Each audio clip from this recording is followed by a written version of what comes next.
Hello, my name is Mark Gibson, and you're listening to the podcast version of the Teagasc Signpost Series, a weekly webinar that promotes and examines sustainability in Irish farming. The Signpost webinar series is brought to you in association with the National Rural Network, Food Drink Ireland and Dairy Sustainability Ireland. To date, much of our discussion here on the Signpost series has focused on measures to reduce gaseous emissions from agriculture. So today we're going to take a look at a mitigation option that is arguably has huge potential to sequester carbon, and that is forestry. And I'm delighted to be joined by Dr. Kevin Black, who is Director of Forest Environmental Research Services. Good morning to you, Kevin. And we're also joined by Tom Houlihan, who is Forestry Specialist with Teagasc. Good morning to you, Tom. If you could introduce yourselves for us and tell us a little bit about the work that you do with your company.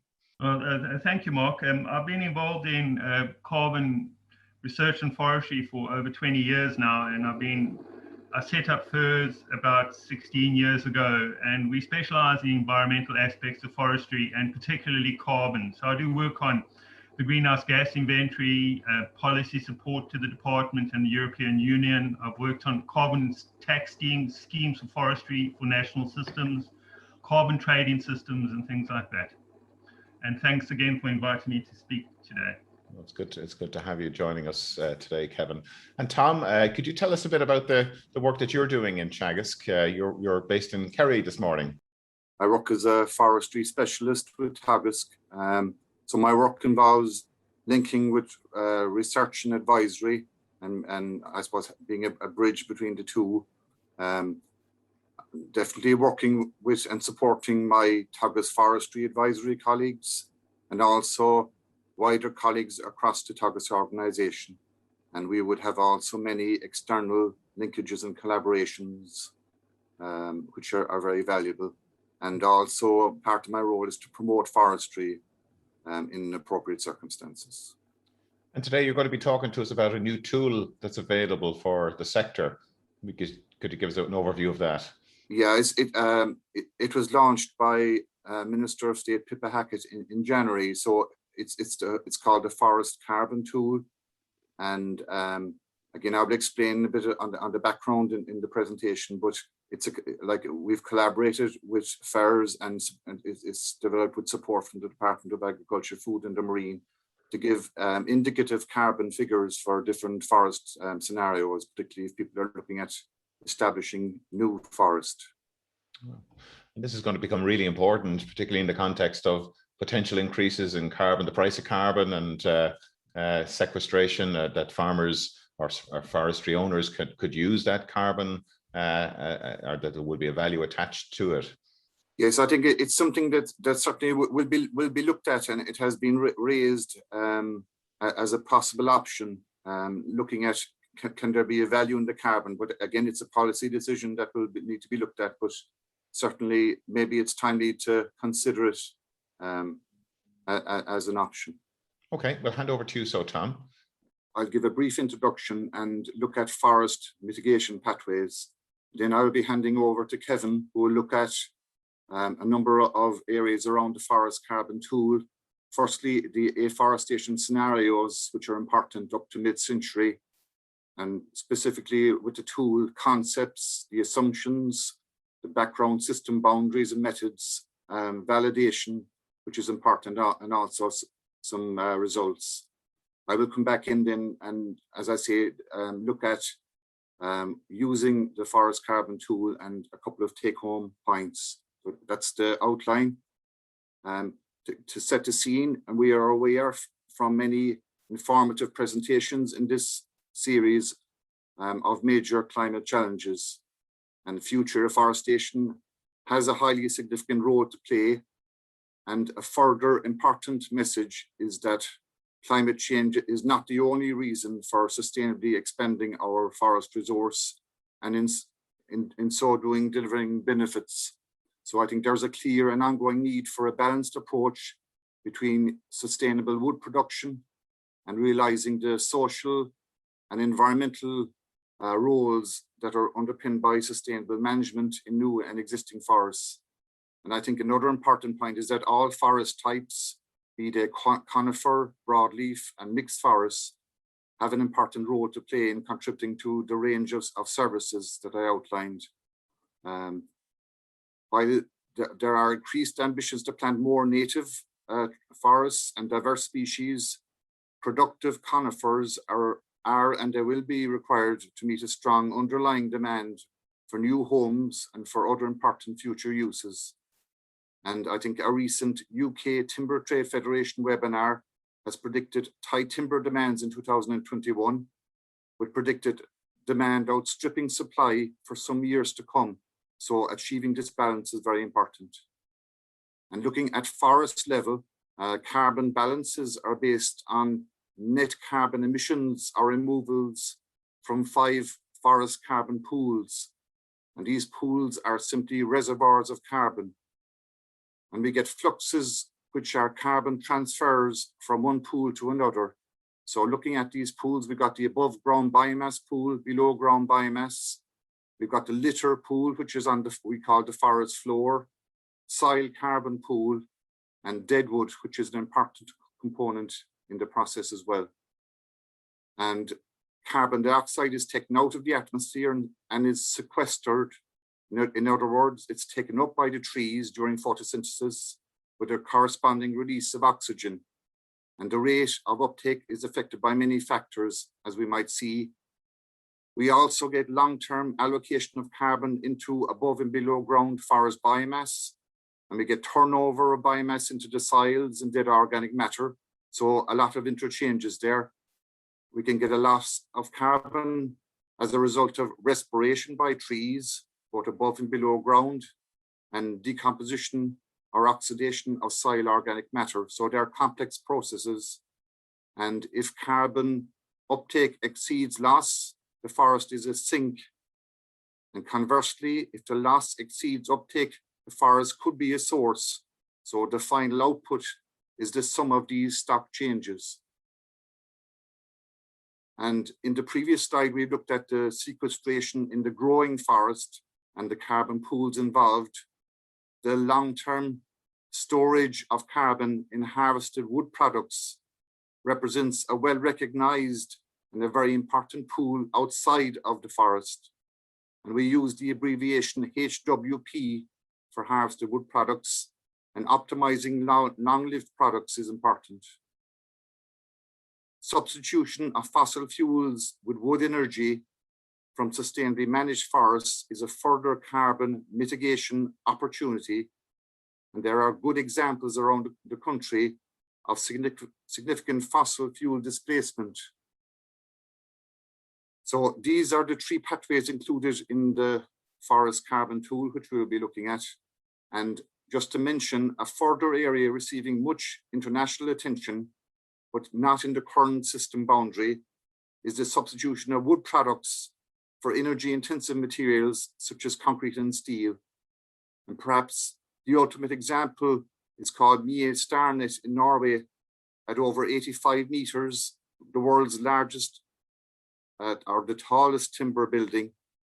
And a key factor is the use of engineered wood, such as glue laminated timber. And between 11 and 13,000 trees sourced from local Norwegian forests supplied most of the wood for this project. The total carbon dioxide equivalent avoided by using wood products over other materials in the building is more than 2,400 metric tons of carbon. So very significant. And just to, I suppose, mention the forest carbon tool, the focus of this webinar, it was launched in January, as I said, and it's available on the forestry section of the Teagasc website. It was developed in conjunction with the Department of Agriculture, Food and the Marine and with FERS for a number of important reasons, particularly to raise awareness of the importance of climate mitigation through afforestation, provide up-to-date information on carbon sequestration trends, allow comparisons of the relative merits of varying afforestation options from a carbon sequestration point of view.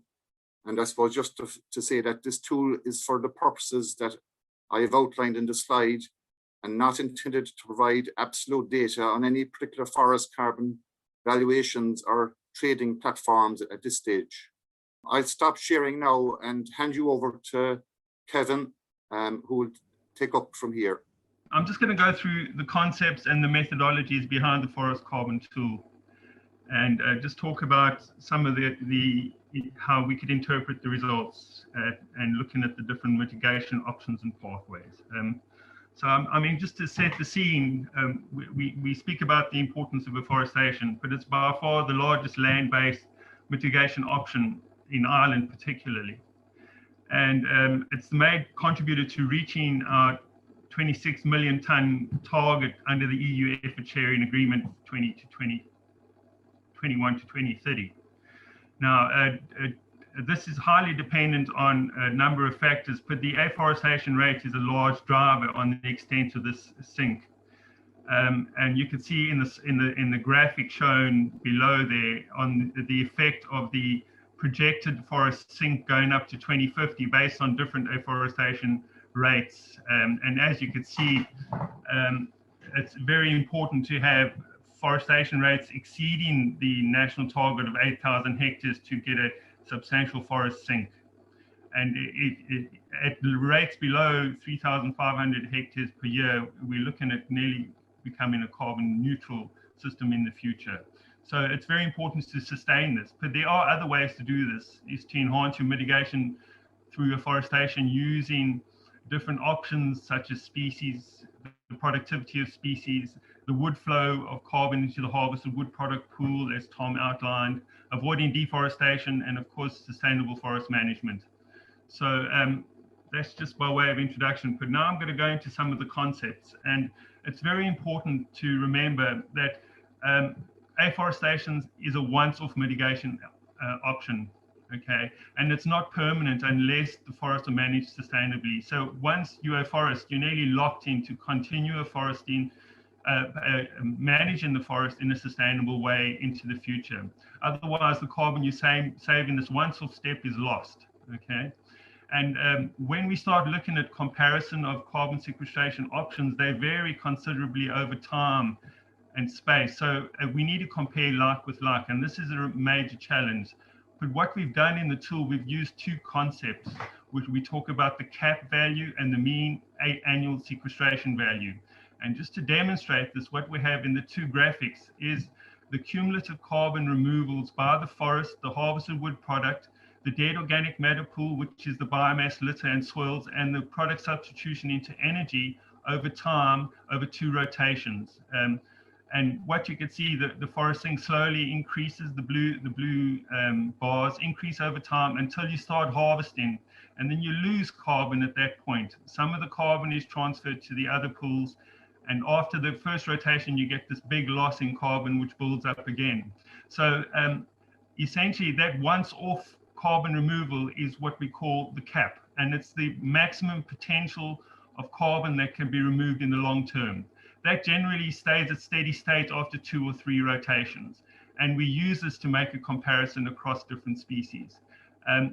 Just to add that the steady state in harvested wood product doesn't really occur because carbon keeps on getting transferred to harvested wood product in subsequent rotations, but the increase is very, very small. So the steady state assumption is quite safe to use.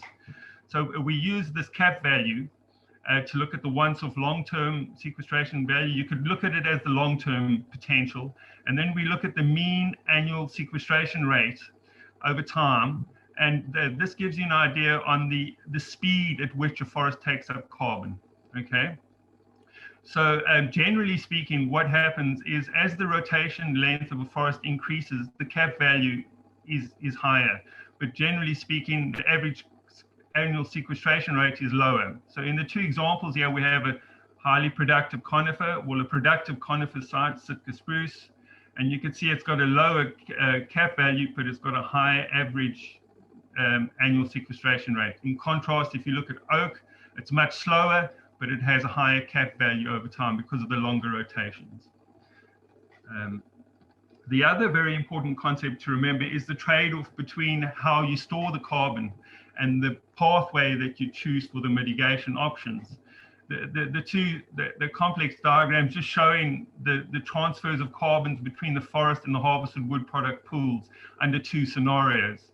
On the left-hand side, we have a scenario where you retain most of your carbon in the forest system and have limited harvest. In that case, what happens is more carbon accumulates in the deadwood and the soil pools, and you get a higher stock and a longer retention in the forest system.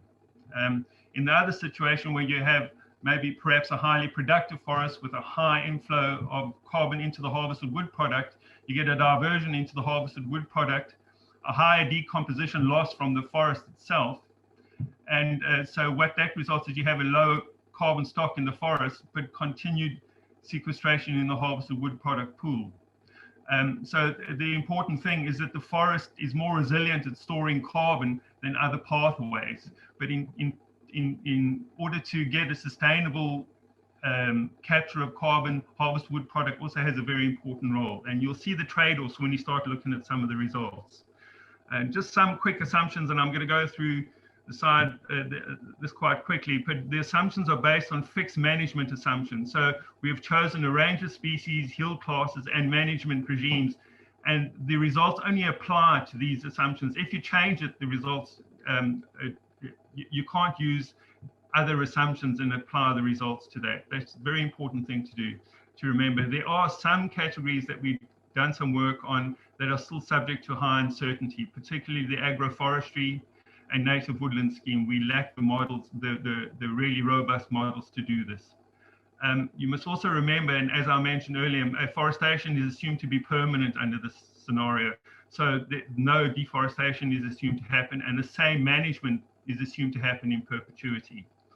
We also assume that there's no leakage effect, and in the carbon world, the leakage is the displacement or intensification of activities leading to emissions elsewhere. For example, if you have livestock on your land and you replace reforested and you afforest it, and livestock management is intensified somewhere else, leading to emissions, we do not take this into account. So there are a range of species and GPC categories that we look at, but Tom will go into this a little bit further in his demonstration. Another thing to consider is the system boundaries, hence what we include and what we exclude. And as Tom mentioned, we include the forest carbon pools and mineral and organic soils, the harvested wood product pool, fossil fuel replacement from thinnings, and livestock emissions in the case of agroforestry. What we exclude from the system is fossil fuel emissions from forestry operations, emissions from fires, nitrous oxide emissions from mineralization of carbon loss from soils, and application of urea or nitrogenous compounds. These emissions are quite small, so it's quite safe to assume that they're negligible. There's also additional fossil fuel emissions from the milling sector during processing. And we exclude product substitution for energy intensive materials, but this is very important, as Tom mentioned earlier. We've also assumed that the biomass and soil stock changes under agroforestry under the non-woody componented agroforestry are zero. This is based on some assumptions from the literature. Just quickly to go into the models, and I know this is complex, but I mean, I'm just trying to give you an idea on how we do these estimates. And we use a modeling system called the carbon budget model. It's quite widely used across the world and also in voluntary carbon trading systems. We use it in the National Greenhouse Gas Inventory. So we're using a well-recognized system that has been peer-reviewed and validated. And the model is based on timber volume increment curves from the industry standard systems like GROW4 or bespoke developed curves that we developed from research and the National Forest Inventory or other modeling systems. These growth models are then imported into the CBM model, where it converts growth into biomass components, and it then plugs it into this carbon transfer model based on the turnover, mortality of trees and disturbances such as harvesting and thinning. And this simulates the uptake and release of carbon from the forest system. We then, of course, also transfer the harvest from forest into the harvested wood product model and the bioenergy models that we use. And I'll touch on the validation of the models a little bit later. As I mentioned, the methods are fully in line with the IPCC guidelines, and it's currently used in the Greenhouse Gas Inventory. and they're subject to peer review and validation, and they're based on research. COFID has been really good at this since 2002. They've nearly continuously funded carbon-based forest research, and we have a depth of knowledge to build on here. There's some assumptions around the harvested wood product timber flows. We assume that the timber flows are the same as they are now. Obviously, these may change in the future, but generally speaking, sawlog is allocated to sawn wood. It's a semi-finished product. About 43% of sawlog goes into the finished sawn wood product, whereas pulp and pellet goes to wood-based products. About 49% of that does. And then, of course, the harvested wood products are also decomposed over time, as I mentioned. With regards to fossil fuel replacement, we assume that about 15% of the first and second thinnings go for, from spruce go for bioenergy, and all broadleaf thinnings besides sawlog are assumed to be used for bioenergy. And obviously GPC 12, which is the forest for fiber grant category, is used for energy. We use a substitution avoidance factor of 0.26 tons for every ton of carbon displacing a fossil fuel, assuming that we're displacing oil. Just quickly, something about to look at the validation of the results. So what the graph shows is the outputs from CBM in terms of the net ecosystem exchange. So that's the net carbon balance per year for different forest types, whether it be Sitka spruce at different ages or ash at different ages. And we compare that to a method called eddy covariance, which is the only available real-time measurement of CO2 from the forest. This is a meteorological measurement, and we've had measurements in Ireland since 2001. We set this up in 2001. So we have ways of validating the model. This is very important. And as you can see, there's a very good agreement between the model influences, the model carbon fluxes from CBM and the eddy covariance estimates. So that gives us some confidence on the models. Another way to look at the validation is to look at the biomass of different forest types, and this is also from the COFID research program. And we compare it to the CBM outputs, and you see a very good agreement there. Another validation we looked at, and some of you might be familiar with the Woodland Carbon Code, which have these curves for this a similar purpose, and it agrees very well for both conifers and broadleaf. So that gives us a lot of confidence that the models we developed are quite robust. Just very quickly, looking at the results, Tom will take this through you, but as you can see, the graph shows the two values that I speak about, the mean sequestration rate, the annual sequestration rate over time in the different pathways, either being the forest carbon pool, the harvested wood product pool, or the bioenergy pool. And then the black line represents the cap value, and if you remember, that is the maximum potential. And you can see there are some trade-offs here. You could get forests that sequester very high values of carbon. The annual value is very high. If you look at GPC 12, which is the forest for fiber scenario, it's got a very high value but a very low cap value. So there's a bit of a trade-off. Alternatively, when you look at your very slow sequestering forests like oak, it's got a low mean value but a very high cap value. So these are the trade-offs that we're looking at. So generally speaking, the average value will vary from 1 to 9 tons of CO2 per hectare. And the cap values could vary anything from 150 to 550 tons of carbon as a once-off long-term removal.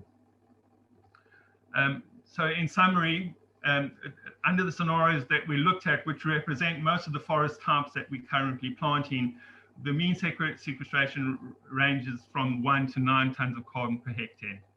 And this varies depending on species. Also, the cap will also vary depending on species. And a species with a higher cap value will generally have a longer carbon capture in the long term. Examples of these would be the native woodland scheme or the long rotation, slow growing broadleaf crops. Alternatively, in pathways where you have highly productive conifer species and a high carbon flow into the harvested wood product, you have a higher annual sequestration rate but a low cap value. Also, what we find, if you look at the thin versus no thin scenario, surprisingly, you see that no thin scenario appears to provide a higher sequestration potential than thin crops. This is because of the low retention of carbon in the harvested wood product pool that I mentioned a little bit earlier. And carbon's more resilient in the forest compared to harvested wood products. However, I should point out again, this trend might change the minute you start bringing in product substitution, because of the high sequestration potential of high value timber products into building material might change this trend. And I just want to highlight again on what Tom mentioned about the fact that forests have many ecosystem services and carbon is only a small component of the overall picture. Also to remember that afforestation offers a once-off removal. Although there is a continued decline from the harvested wood product, but we need to consider other forest policies to increase mitigation potential, such as forest management and product substitution. So that's all from me, and I'll hand over to Tom again, just to go through the tool. Okay, just to finish off with a look at the use of the tool, and as I said, you can access the tool through the web address www.teagasc.ie/forest carbon tool. So it brings the user directly to the tool landing page. We can't see your screen there in case you're sharing any screens or your video. Just sorry. We have shared the link to the forest carbon tool through the chat function there. So okay. Is that visible now? Yes, we can see that now. Yeah. Okay. Yeah. Sorry about that. Now. So the tool is available on all common web platforms, including the Internet Explorer, Google Chrome, Microsoft Edge, as well as on mobile devices. So it can be, you get into the tool by clicking as indicated. The first page within the tool outlines some of the main assumptions, as well as the background methodologies that Kevin has mentioned. And it's important, I suppose, to be familiar with these, and also the capabilities of the tool, as well as the scope for further improvements and enhancements. Under the methodologies and system boundaries section, there's a link to a document providing more detailed description for people who wish to read through on the working of the tool. And this assumptions page also contains the two tables that Kevin referred to, which people can review, and looking at the grant and premium categories and the selected species groups that are covered in the tool. So once all the assumptions are read, the user can accept these assumptions and move on to the calculator page. And accepting the assumptions brings the user to this interface. So they can select either the current grant and premium categories, or otherwise use more general species groups by clicking on the appropriate circle, as indicated here. And here we have selected grant and premium categories. This brings up two drop downs. The first is the actual range of grant and premium categories that can be currently selected, and work is ongoing to derive data for GPCs 9 and 10, which will hopefully be uploaded in the next iteration of the tool, and is just subject to further analysis and validation, which is important. In this example, shown in blue here, we've selected the GPC8, which consists of high yield class alder birch category. The second selection required is the soil type from another drop-down menu on this page. And here we are selecting a mineral soil in blue. Having made these two selections, the GPC and the soil type, the next step is to hit the calculate button, which produces the carbon sequestration outputs. So for this GPC8 option, we get estimated carbon dioxide equivalent removals relating to the forest site, the harvested wood products, and the fossil fuel substitution with wood energy, as indicated in red. And these combined values provide the mean sequestration rate of 3.46 tons of CO2 equivalents per hectare per year over the two rotations of 75 years each. This mean figure is indicated as in the red line on the graph, and the graph also shows that the annual sequestration rates can vary over time during each rotation, and there are also emissions relating to forest thinning and final harvest before the forest carbon levels build up again in the second rotation. And the cap value, as Kevin referred to in this case, is the average cumulative sequestration is 471 tons of carbon dioxide equivalents per hectare. So it represents an indication of the sequestration potential. If we compare the scenario for GPC 8 with a different grant and premium category, GPC 3, which contains an assumed 70% conifer such as spruce, it includes 15% broadleaves, and 15% of the overall area is set aside also for biodiversity enhancement, which includes open areas, environmental setbacks, hedgerows, and retained habitat. So we see in this GPC 3 scenario that the mean sequestration rate is higher, significantly higher at 6.82 tons of CO2 per hectare per year, while the cap value is lower, but still quite significant at 357.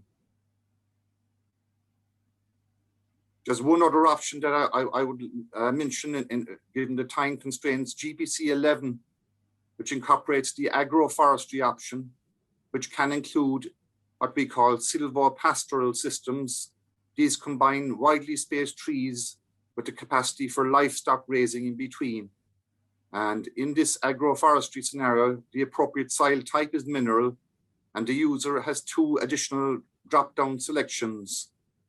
One for livestock type, and here you can see the options available in the tool, which include sheep, young dairy cattle, dry stock age 1 to 2 years, and also a poultry option.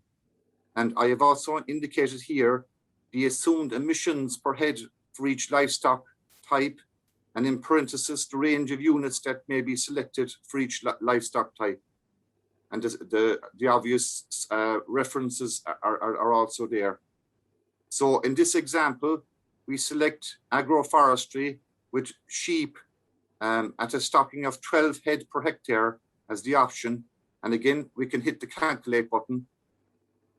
And in this scenario, the mean annual sequestration by virtue of the forestry component is 2.86. So it's the sum of the three elements here. The agricultural emissions from the sheep is calculated at just over 2 tons of CO2 equivalent, which is deducted from the forest sequestration and giving a net mean sequestration of 0.83 tons of CO2 equivalents per hectare per year. The cap value in this scenario is also lower than in the previous two examples at 187 tons of CO2, again due to agricultural emissions.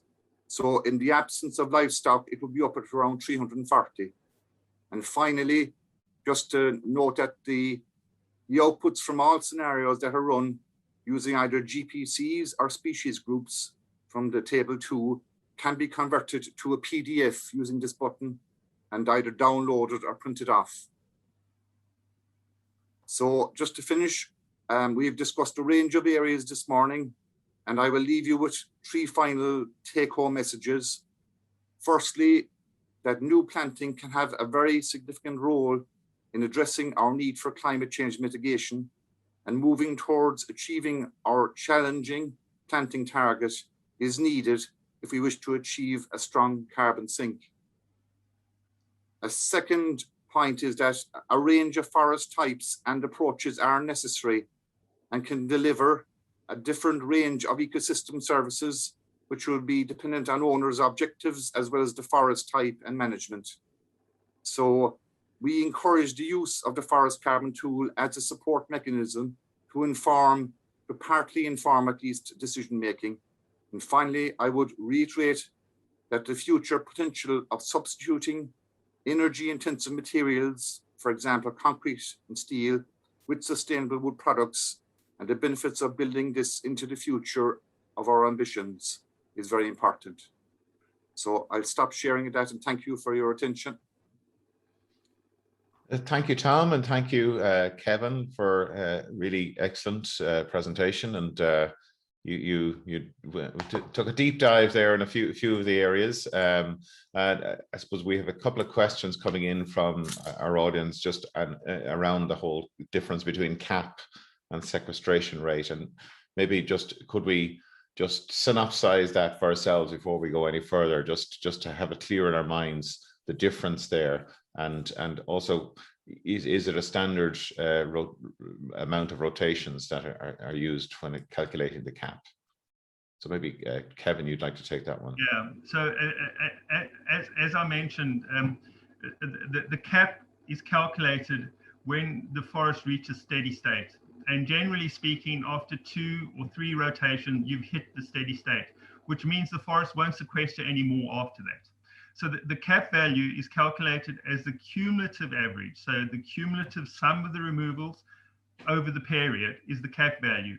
And that represents the long-term storage potential, okay? So the other calculation we use is the average annual sequestration over the period. So that really gives you the idea of the speed at which the system accumulates carbon versus the maximum potential the system has to accumulate carbon. And the use of these values are very important because you can't compare oranges and apples. So you have to have some normalized value that you can, and we use these 2 metrics to do that. So I suppose one thing that has become very clear is that it's not simple, and it's not straightforward either in terms of, I suppose, particularly around that question around deciduous versus coniferous forestry.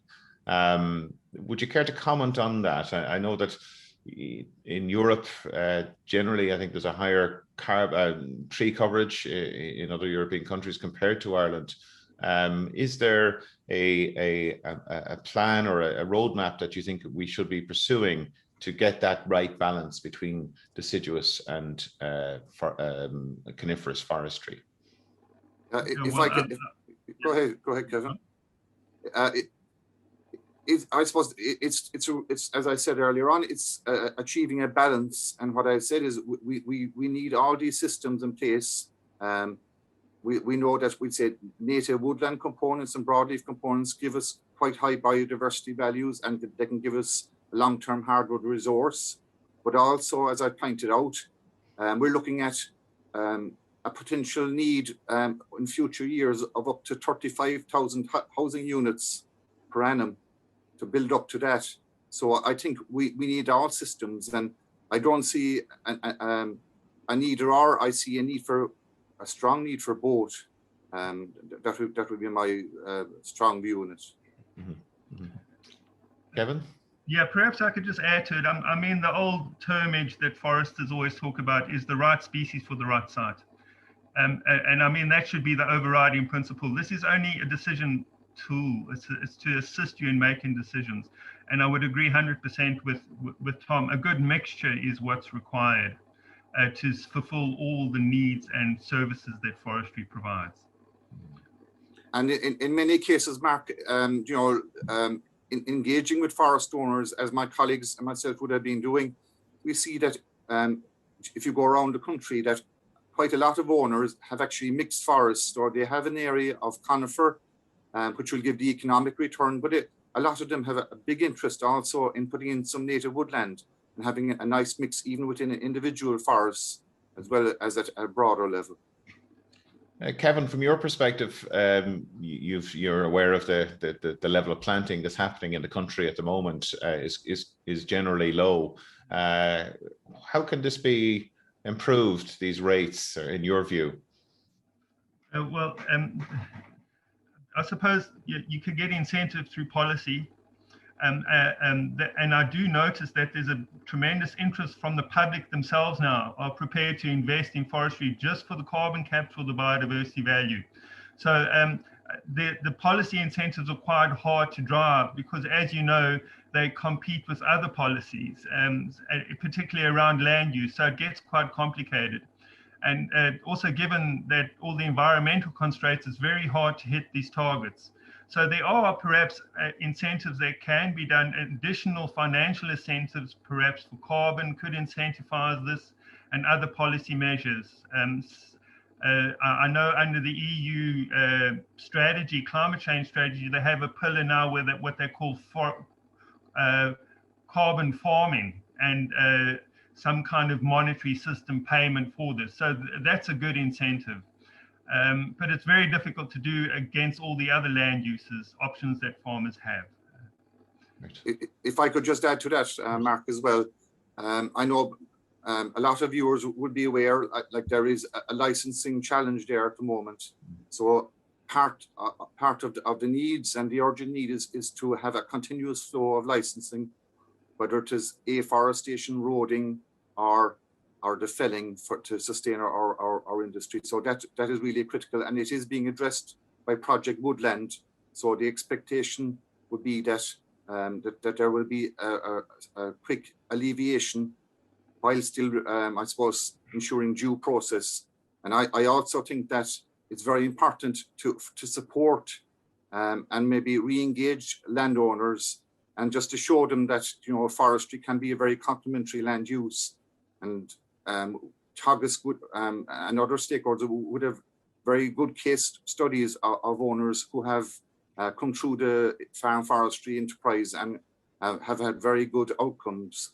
And finally, just I would say integration of forestry with future agricultural schemes is very important.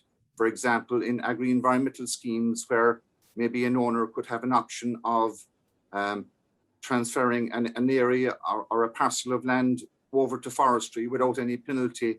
So integration, I think, is feedback we're getting as well that's needed. Okay, thank you both for that. Pat, are you there? We have a lot of questions coming through here on the Q&A system. Apologies, I left off my camera. Yeah, a lot of questions. A good number of questions relating to peatland, both in terms of I think current forestry on peatland and the net level of I suppose the balance of carbon from sequestration and potential losses there, and also I suppose the potential for a forestry solution on peatland that is being rehabilitated at the moment. Tom, I don't know if you want to go first, but maybe I'll just answer the question with regards to carbon balance of peatlands. And I think everybody knows that drainage of a peatland results in emissions. And my personal view is that pristine peatland should be left alone and not afforested. Now, there are organic soils in the kind of continuum that are partially degraded or drained through the older arterial scheme, which are now degrading peatlands, which will still be a net emission. So although forests, an emission without forest. Now, when you afforest a drain organic soil, what happens, there's initially large emissions, but the total system starts being a sink after 10 to 15 years and remains so as long as you sustainably manage the forest until rotation, and then the process starts again. So it's not the perfect carbon sequestration scenario, but it is one that still offers sink potential. That's very important. But in saying that, I think in my personal view, it should be limited to very shallow organic soils, and let's learn from the lessons from the past and leave pristine peats as they are. That's my personal view. Yeah, maybe just if I can, I suppose, add to that. And again, I maybe reflecting feedback that we get from the sector. And again, I think there's very genuine and strong views that, okay, we can exclude deep peats and pristine peats, sensitive sites, and those designated areas, annex type habitats.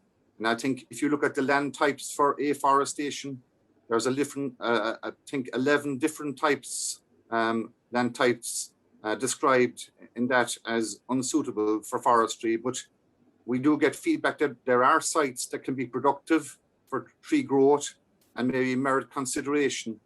And also feedback, we'll say, on GPC1 type sites where pioneer birch maybe is naturally recolonizing and maybe with suitable incentive could be considered. But I think this is something that will also be on the agenda for Project Woodland and is an important item. And I suppose it's all tied into our land use strategy in the future, but it needs to be considered. Okay, I think that's as clear an answer as I've ever got to that issue. So thanks for that. Questions there in relation to native woodland scheme and its inclusion in the forestry tool, or in the carbon tool, forest carbon tool. Yeah, what I would say is that there's a couple of options within the tool. Again, we're looking at just further data analysis, and what, as Kevin said earlier, we try and validate as far as possible. So we would hope, and the idea with this tool is that if there is new or further information available, that we can incorporate it, and we'd be hopefully working with Kevin on that. And so maybe in the next iteration, we would have the GPC 9 and 10 categories, and maybe other. Let's also remember it goes up to yield class, we'll say, if you're looking at spruce, it goes up to yield class 24, and the forestry colleagues out there will tell you that we can get yield classes up to over 30.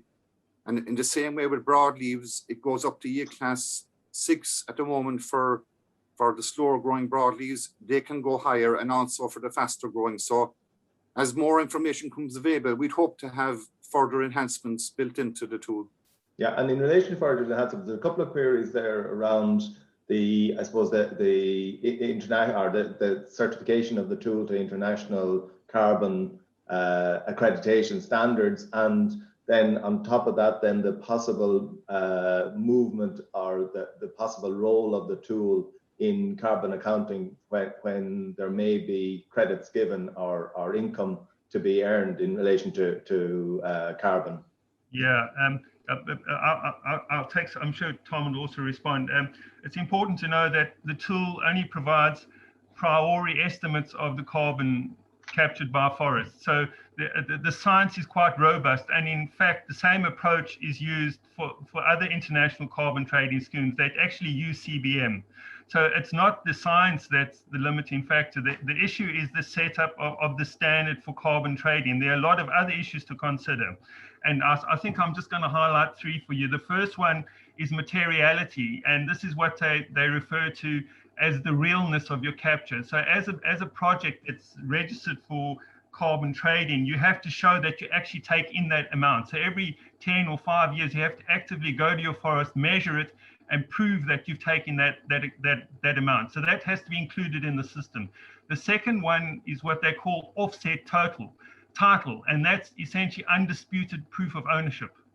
That's another thing that has to be proved. And there are a whole lot of other issues, like permanence has to be assured. So there's a buffer that needs to be applied. You have to show that there's no leakage, which I referred to earlier. So that relates to displacement of activities that leads to intensification or emissions somewhere else. You have to look at baselines. So the science is there. In summary, the science is there, but the system design and how it applies to the legal framework in Ireland needs to be developed to facilitate this. As I mentioned earlier, this is high on the agenda for the European Commission under their climate change strategy. They see the role of the voluntary carbon market very important to meeting climate change ambitions. Kevin, could I just to follow on from that? I mean, what sort of infrastructure do you think is needed to realize that, particularly, you know, what are the critical elements that are needed to be put in place to realize this potential for carbon farming? So the first thing to do is to set up the standard, and technically that's possible, and it's technically possible to look at other standards and develop the same. So what you need is a governing body that's preferably a non-for-profit, or there's no vested interest in it, and you need to link the carbon to a registry that makes it foolproof. And so it's like any system. If I'm selling you an engineering product and I'm saying it's a high spec, it's got an ISO spec to it. So essentially what you have to do is you have to put an ISO stamp on it that makes it real and verifiable. Otherwise you sell in hot air.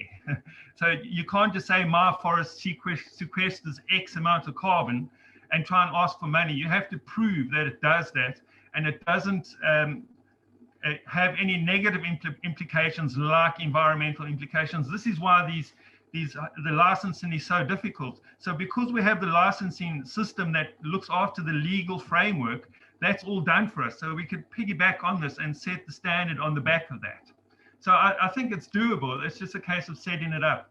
And of course, addressing this issue of offset title. That has to be addressed.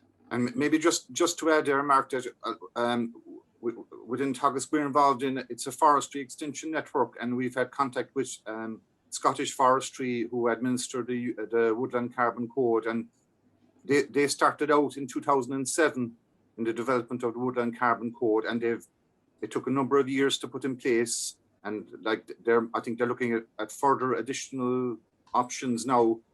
So maybe it's timely to look at it, but I suppose there are issues to be addressed as well, and one of those would be proof of additionality. So it's beyond the normal catering for, like, any forest planted is assumed to be permanent. Is there liability for reversals? And then, as Kevin said, there's monitoring and there's verification validation. So there's a number of steps that need to be carefully looked at and considered in this process. Sorry. Just come back there on the additionality. I'm sorry, just to make it clear what it means. It means you cannot claim that you capture carbon by doing nothing. So you have to do something additional to what you would have done anyway. And you have to prove that as a project. Otherwise, you're not getting real removal of CO2 from the atmosphere. Could you give an example of that, Kevin? So, for example, if you have an existing forest that you planted 5 years ago, you can't claim that as a carbon removal because it's been done already. So that's a very simple example. There are a whole lot of tools that you use. For example, financial additionality is one of them, or if there's any barriers. So for example, native woodlands are a perfect example. The financial return from timber flow from native woodlands would be quite small, but a carbon trading system would provide that financial additionality to make the project happen. And this is where carbon trading systems really come into play. You can't have, even with the grant aid, it's very hard to convince somebody to do a native woodland if they're in it for money. So if you could plug ecosystem services into this, not just carbon, biodiversity, all the other elements into it, and monitorize it, that's a way of providing incentive for kind of back to nature forestry. So the additionality is around those concepts. There's a question there, Mark, about the integration of management practices on an ongoing basis to get it so that if you have optimal management, you get extra, if there is extra carbon sequestered, that you get credit for it. Is there a prospect of that being incorporated into the tool? And I suppose the second part of the question are, what are those practices in very briefly? Mm-hmm. So I think, Tom, if you could. Yeah, okay. Like in terms of management, I suppose increasing forest growth and limiting disturbances, because as we've said, disturbances will cause carbon emission. Rapid establishment of trees and management, harvesting trees at the appropriate times and their appropriate ages. There would be one of the, I suppose some of them from my perspective. And again, as I said, if we can incorporate further enhancements into the tool, we will certainly look at that. And maybe if people want to email with suggestions or thoughts on today's process, like, we'll try and take things on board. Maybe I could just add to that. I mean, with regards to management, we've done a lot of work on this. I mean, there's a whole range of options. Some of the options it's very difficult to estimate, like continuous cover. Everybody moots continuous cover, but in actual fact, there's no hard scientific evidence to support that it's better, because we don't understand it and it's not commonly practiced. And also the idea that if you just leave the forest alone is a good option. It's not, because you've got this issue of forests getting older, extreme events, insect outbreaks, fires, wind throw. So it's a medium between the two. It's a mixture, but low intensity, most probably, and a mixture, or choosing the right species in the right type, having your high sequestration rights, high timber values. So it's a good mix again. I mean, that's a whole different topic, but I think it's something that maybe should be looked outside the context of this tool, because it's very dynamic and it's very hard to give guidelines on it that could be used as this very simple guidelines. It's quite a complex topic. We have maybe we just wrap things up on a final. It's probably a big question, but the question I have for you, Kevin, is the lack of a national land policy affecting the likely afforestation, some farmlands not suitable to plant owing to fragmentation and so forth. So in effect, the government not running this, but third parties. So I suppose the question really is, I mean, do we need a larger policy around this to try and drive, like what we're saying, even within forestry, you have climate change objectives, but you also have biodiversity objectives, which could, have very different management requirements. Yeah, I see this, and I'd say some of the policies, the EU is pushing that already, as I mentioned, with the climate change strategy. So that will start changing things. But around the land use policy, I would agree that's what's required. But I would hesitate to only do a carbon one. And again, I think it has to be look at all options. One of the most interesting projects I ever worked on was a recent work for Board Namona, when they looked at their lands, and it was the first time we had this template of land to do a mixture of things on. Either it's re-wetting, carbon, energy, it's a mixture of everything, and to plan it at the landscape level. This is never done. We have these policies that relate to a farm level policy. We need landscape level policies. I would agree fully. I think that is what's required.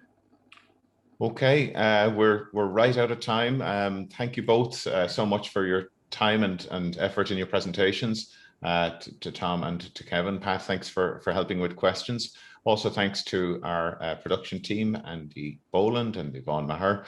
And a reminder that you can see a recording of today's webinar and all previous webinars on the Teagasc YouTube channel.